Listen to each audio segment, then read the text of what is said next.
Lucas capítulo 15, a partir do verso 11, por favor. Lucas capítulo 15, a partir do verso 11. Eu quero falar hoje sobre erros e acertos do filho pródigo. Erros e acertos do filho pródigo. Eu comecei uma série e na primeira reunião eu falei com os homens. Seja homem. Na segunda reunião, eu falei com as mulheres. E eu falei sobre as marcas das mulheres que inspiram. E hoje eu quero falar sobre erros e acertos do filho pródigo. São lições que nós podemos aprender com este jovem. No verso 11 do capítulo 15 do Evangelho segundo Mateus, segundo Lucas, nós lemos: continuou, certo homem tinha 2 filhos. Certo homem tinha 2 filhos. O mais moço deles disse ao pai: Pai, dá-me a parte dos bens que me cabe. E ele lhes repartiu os haveres. Passados não muitos dias, o filho mais moço, ajuntando tudo o que era seu, partiu para uma terra distante e lá dissipou todos os seus bens, vivendo dissolutamente. Deixa a sua Bíblia aberta aí, não feche a sua Bíblia. Inclusive, eu estou aconselhando todos a ter uma Bíblia de papel, até para facilitar você riscar, marcar, escrever, ok? Então vamos lá. Nós paramos no verso de número 14. Depois de ter consumido tudo, sobreveio aquele país uma grande fome e ele começou a passar o quê? Necessidade. Começou a passar necessidade. A Bíblia diz em Provérbios 15, 20. Provérbios 15, 20. Os filhos sábios enchem os pais de orgulho. Os filhos sábios enchem os pais de alegria. Os filhos sábios enchem os pais de felicidade, contentamento. Mas os insensatos, os tolos, os imprudentes, envergonham seus pais. Os filhos sábios enchem os pais de contentamento. Qual foi o primeiro erro do filho pródigo? Ele tomou uma decisão errada. Repete comigo: tomou uma decisão errada. Eu quero que você preste muita atenção nisso. Decisões decidem o nosso destino. Decisões decidem o nosso futuro. Decisões decidem em nossas vidas a bênção ou a maldição. Agora, o que as nossas decisões revelam? O que as decisões de um filho revelam? Primeiro, decisões revelam onde desejamos chegar. Segundo, decisões revelam o nosso caráter. Terceiro, decisões revelam nossos valores. Terceiro, ou quarto, decisões revelam o que domina o nosso coração. Decisões revelam o que domina o nosso coração. Quinto, decisões revelam se estamos perto ou longe de Deus. Então, decisões revelam onde queremos chegar, o nosso caráter, os nossos valores, o que domina o nosso coração e se nós estamos perto ou longe de Deus. Agora a pergunta é: por que o filho pródigo errou na sua decisão? Por que o filho pródigo errou na sua decisão? Veja o que está em Provérbios 15, 22. Provérbios 15, 22. Quem recusa bons conselhos tem seus planos fracassados. Quem recusa bons conselhos tem seus planos fracassados, mas quem os aceita verá seus projetos saírem do papel e eles serão bem-sucedidos. Olha o que está em Provérbios 15, 31. Quem ouve os bons conselhos viverá bem.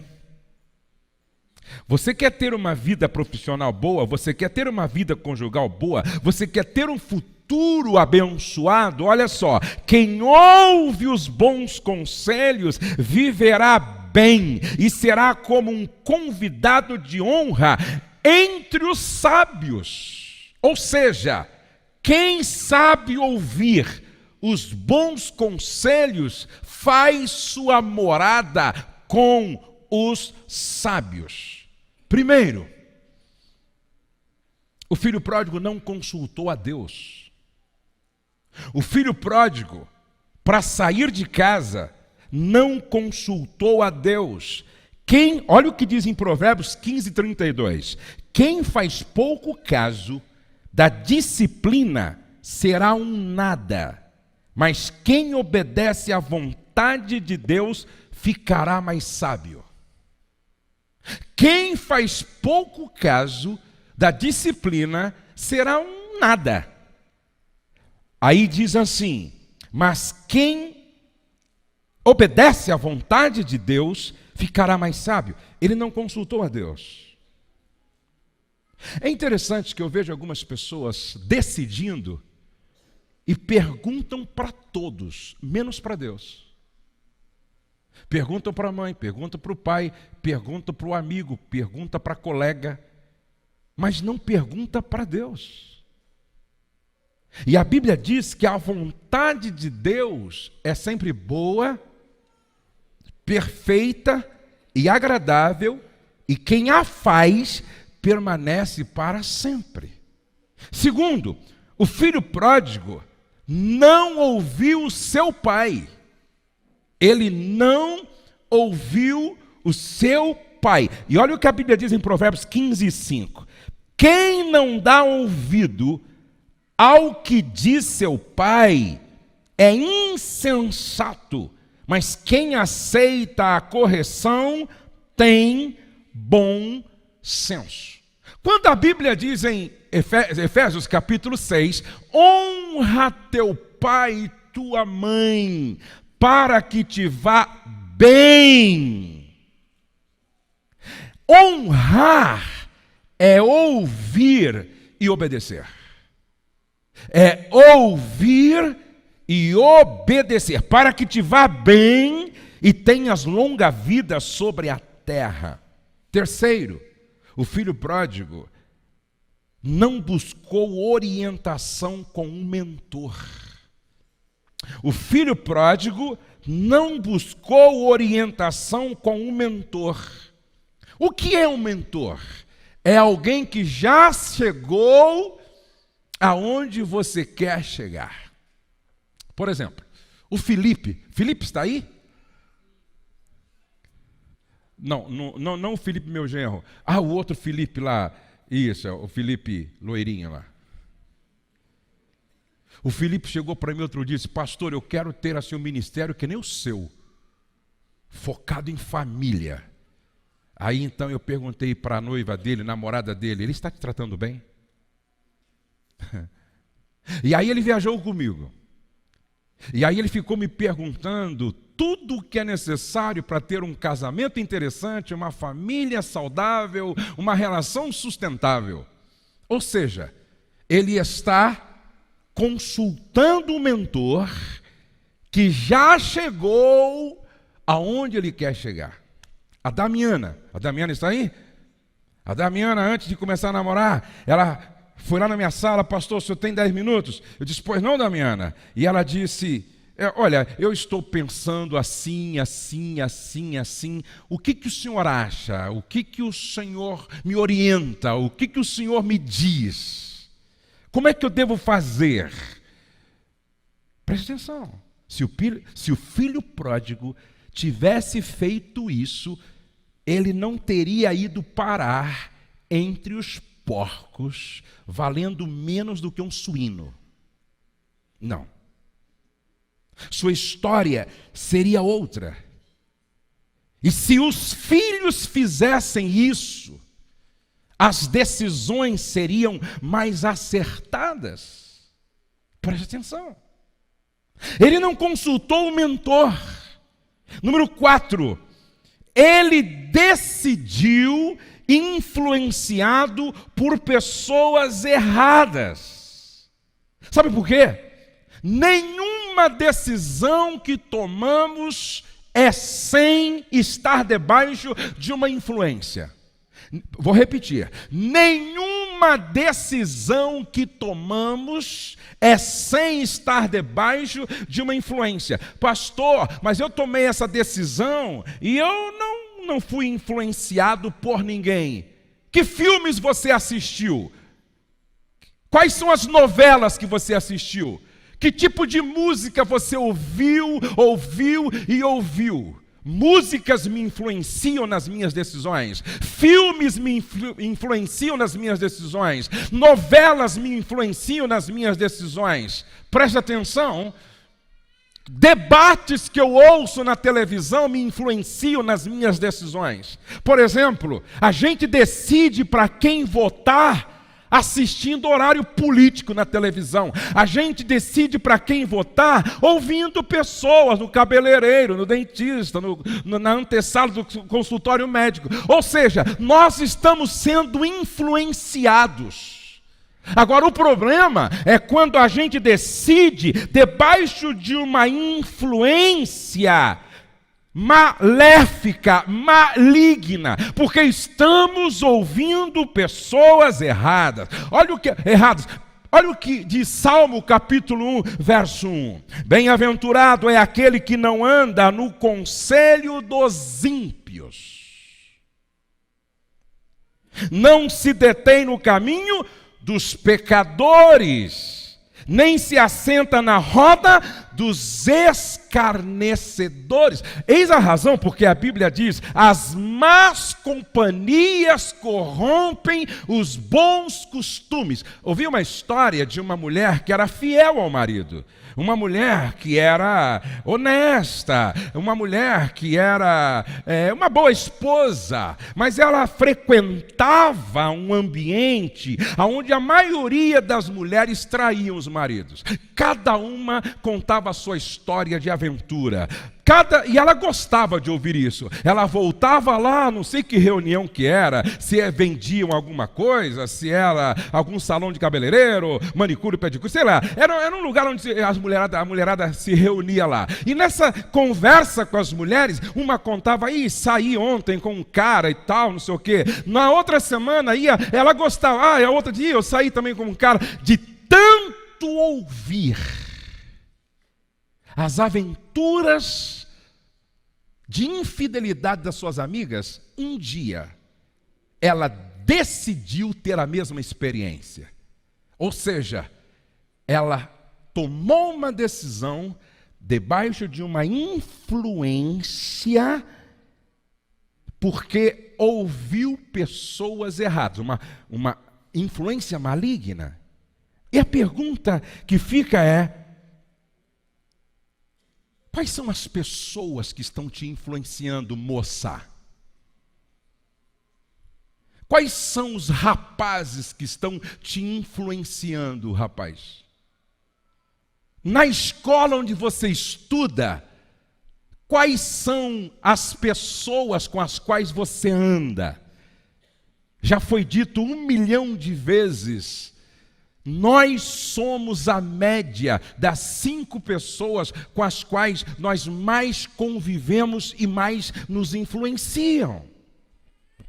Eu costumo dizer o seguinte: na mesa que você se assenta, você tem que ser o pior de todos. Não sei se vocês me entenderam. Na mesa em que você se assenta, quem lá está devem ser pessoas melhores do que você, mais crentes do que você, mais fiel do que você, mais honestas do que você, que ora mais do que você, mais santas do que você, melhor filhos do que você. Por quê? Porque estas pessoas vão te influenciar positivamente. Se vocês me entendem, digam amém. Se você vive se assentando em uma mesa frequentada por gente que mente, que não respeita a autoridade, que caminham longe de Deus, que não oram, que não tem nenhum compromisso com a igreja, essas pessoas vão te influenciar não positivamente, mas negativamente. Essa história nos fala de um rapaz imaturo, neófito, que toma uma decisão estúpida e com certeza ele estava debaixo de uma influência errada, porque ouviu quem não deveria estar ouvindo. Agora preste atenção, segundo erro do filho pródigo. Primeiro erro, ele tomou uma decisão errada. Segundo erro, ele não soube ser grato ao pai. Ele não soube ser grato ao pai. Como eu gostaria de dizer isso? Sentado à mesa com todos os filhos que estão aqui. Escute, por favor. Filhos ingratos constroem um caminho de perdas irreparáveis. Filhos ingratos constroem um caminho de perdas irreparáveis. Olha o que diz a Bíblia em Lucas 15:16. Lucas capítulo 15, verso 12. Ele está em casa, sentando a uma mesa farta, sendo assistido por empregados, protegido, acolhido, amado. Verso 16. Ele chegou a passar tanta fome que teve vontade de comer a lavagem dos porcos. Preste atenção. Ele chegou a passar tanta fome que teve a vontade de comer a lavagem dos porcos. Veja que no capítulo de número 15, verso 11, 12, 13, ele está no melhor lugar em que ele poderia estar. Ele está sendo protegido, assistido, alimentado, amado, abraçado. Mas no capítulo 15, verso 16, ele está em um chiqueiro de porcos, passando tanta fome, que ele tem inveja do porco. Porque o porco tem o que comer, mas para ele ninguém dá nada. E como é que ele construiu esse caminho? Ele não reconheceu o valor de tudo que o Pai fez por ele. Amados, preste atenção. Nada talvez provoque mais a ira do coração de Deus do que atitudes de ingratidão. Nada perturba mais o coração de Deus do que atitudes de ingratidão. Eu tenho 3 filhos, por isso eu sei quanto custa um filho. Quantas noites a Rose não dormiu porque o Pedrinho, quando bebê, ele não dormia à noite, ele chorava a noite toda e dormia de dia. Quanto custou a Letícia para nós? desde bebezinha, nasceu prematura. Quanto custou Douglas para nós? Coloca horas não dormidas, coloca mamadeira nisso, fralda, e naquela época, bem, anos atrás, não tinha fralda descartável. Quanto custa um filho até se formar na universidade? Agora, ei, o que me choca, meninas, é você ouvir mais um cara que apareceu do nada, que não investiu nada em você, e você ouve mais a ele do que seu pai. Você ouve mais a ele do que sua mãe. O cara não te pagou nenhuma pizza. Você que paga para ele. Ele não investiu nada em você. Por isso que paixão é demência temporária. Aí fica apaixonada. Eu tenho o direito de ser feliz. O que meu príncipe encantado falar, eu faço. Mas vai ser otária lá longe, vai ser boba lá longe.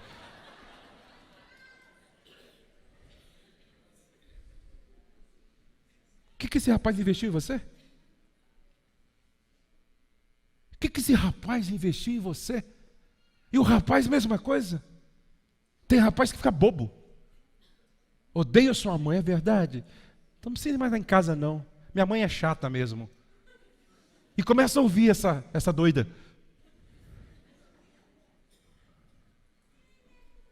Quem você deve ouvir é quem investiu a vida em você. Amém, queridos? Quem você deve dar ouvido é quem pagou um alto preço por você. E sabe a quem você deve ouvir? Quem diz assim: respeita a tua mãe, honre o teu pai. Menina, se você encontrar um cara que disser assim: respeita a tua mãe, honre o teu pai, abraça esse anjo e não deixa ele escapar. Porque um rapaz que ajuda a menina que nele está interessada a honrar pai e mãe, vale o investimento. O contrário também é verdade.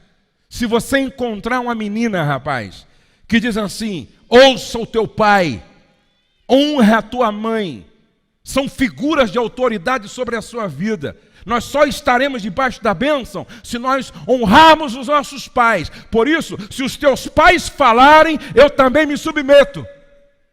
Essa é a menina que vale o investimento. Se vocês me entendem, digam amém. Preste atenção. Que o filho pródigo não soube ser grato ao pai. Filhos ingratos constroem um caminho de perdas irreparáveis. Filhos ingratos são capazes de desejar a morte dos pais. Se não preste atenção, o filho pródigo pede a herança antes que o pai, com o pai vivo, pede a herança com o pai vivo. E naquele tempo, a herança só era repartida depois que o pai morresse. Um filho que pedisse a herança com o pai vivo, sabe o que ele estava dizendo? Eu quero que você morra. Eu não vejo a hora que você morra. Eu não vejo a hora que você desapareça da minha vida. Filhos ingratos desejam a morte dos pais. Segundo, filhos ingratos são capazes de abandonar os pais dando-lhes as costas. Verso 13: não muito tempo depois, o filho mais novo juntou tudo o que tinha e foi para uma região distante, e lá desperdiçou os seus bens, vivendo irresponsavelmente. Ele sai, deixando um pai em lágrimas. Ele sai, quem sabe, ouvindo o pai dizer: não sai, filho. Você vai embora por quê? Ele sai dando de ombro, ele sai abandonando. Filhos ingratos são capazes de abandonar os pais em nome de uma menina, abandonar os pais em nome de um rapaz, abandonar os pais em nome de um projeto que Deus não está nisso. Filhos ingratos são capazes de abandonar os pais. Filhos ingratos são capazes de matar os pais. No dia 31 de outubro de 2002, uma jovem chamada Suzane Richthofen, coisa assim, abriu a porta da mansão da família no Brooklyn, em São Paulo, para que os irmãos Cravinhos pudessem acessar a residência.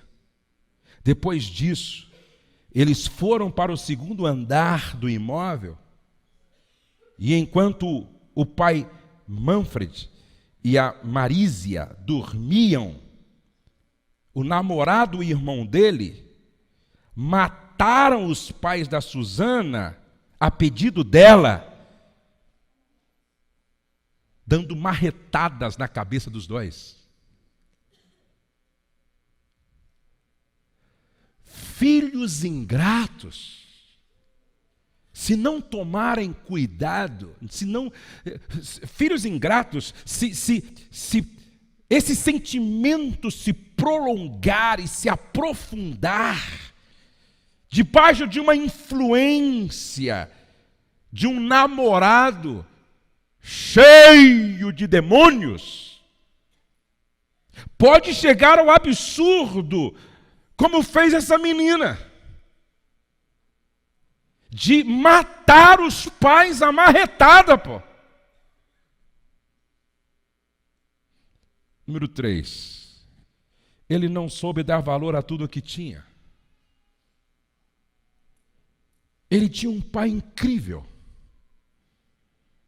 um pai sensível, um pai amoroso, um pai partilhador, um pai perdoador. Ele tinha uma fazenda. Lucas 12:15.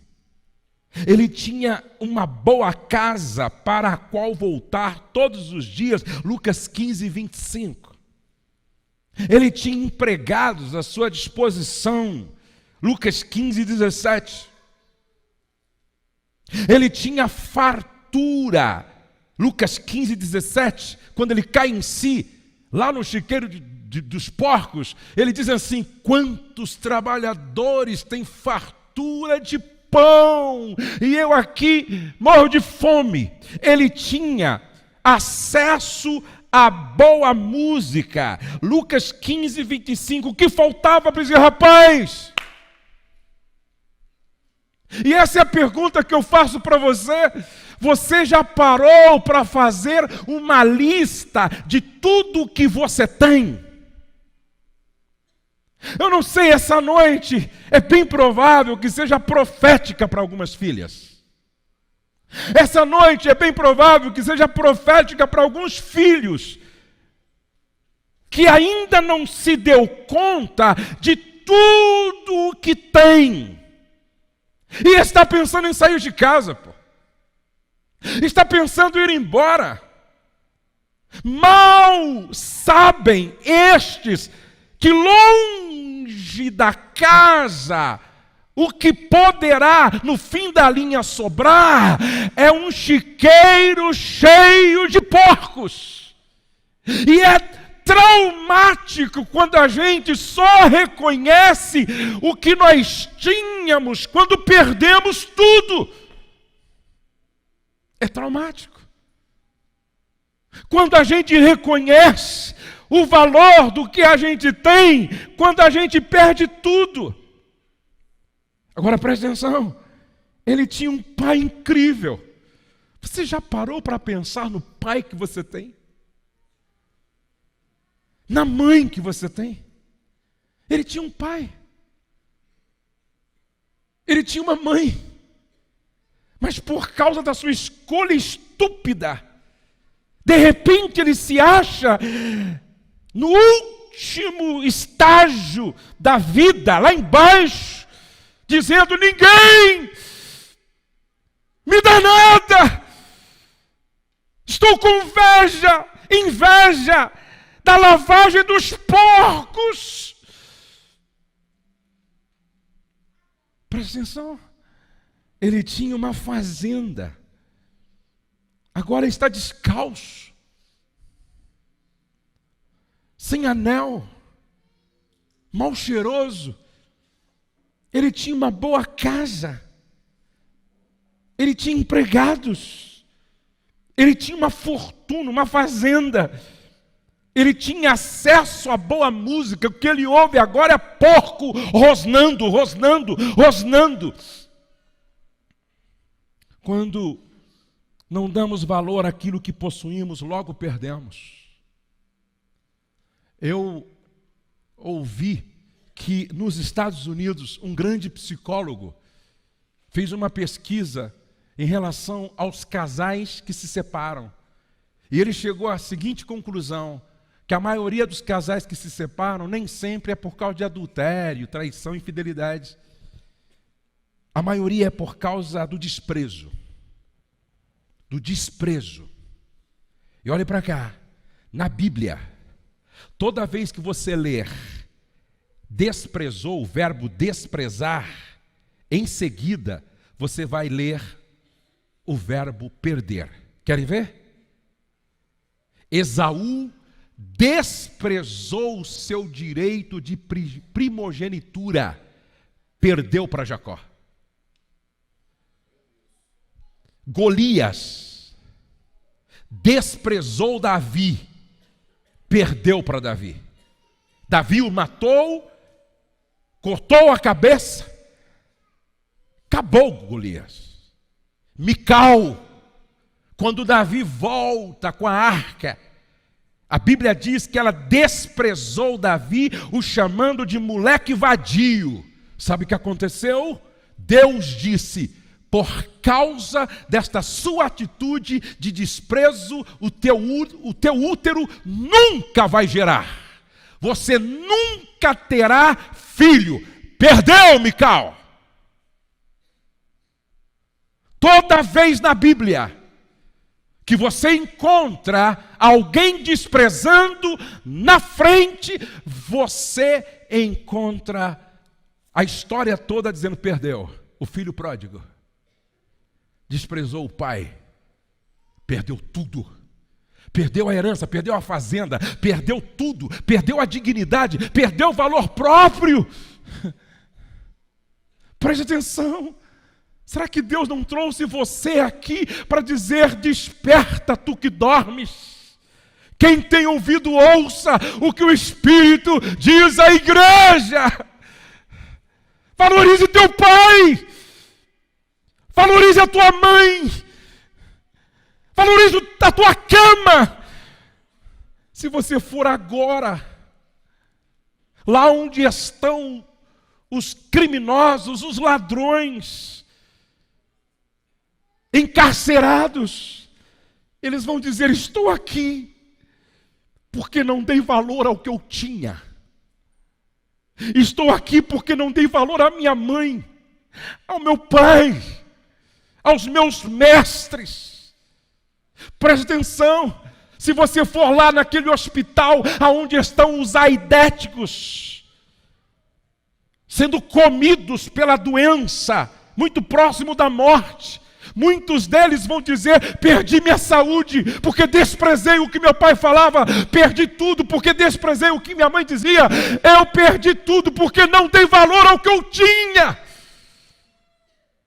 Agora vamos ver quais foram os acertos desse rapaz. Primeiro, ele caiu em si. Repete comigo: caiu em si. Outra vez, ele caiu em si. Ele caiu em si.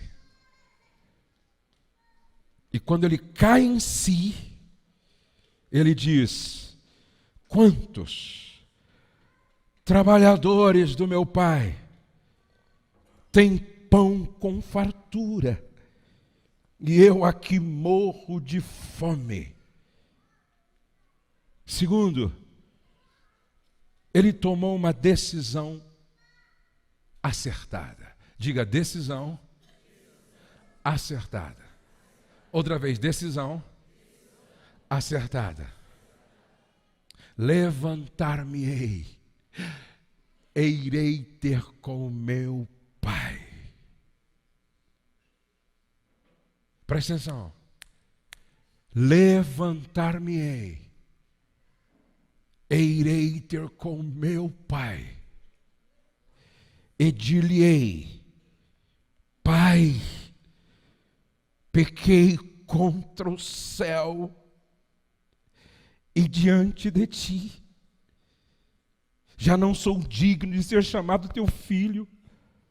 Trata-me como um dos teus trabalhadores. Repete comigo: decisão. Outra vez: decisão. Decide o meu futuro, o meu destino. Aí ele diz assim: levantar-me-ei e irei ter com o meu pai. E no verso 20, e levantando-se.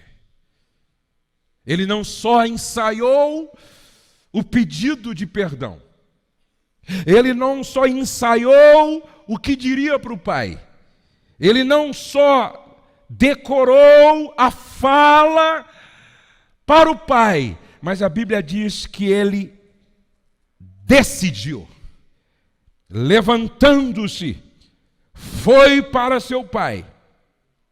Levantando-se, foi para o seu pai. Ele foi humilde para reconhecer o erro e pedir perdão. Quantos entendem que nós estamos hoje aqui numa noite profética? Diga amém. Quantos entendem que Deus nos trouxe aqui para falar mesmo ao nosso coração? Diga amém. Eu estou pregando aqui, o Espírito Santo está dizendo para mim: diga aos filhos que muitos deles hoje precisam cair em si e pedir perdão aos pais.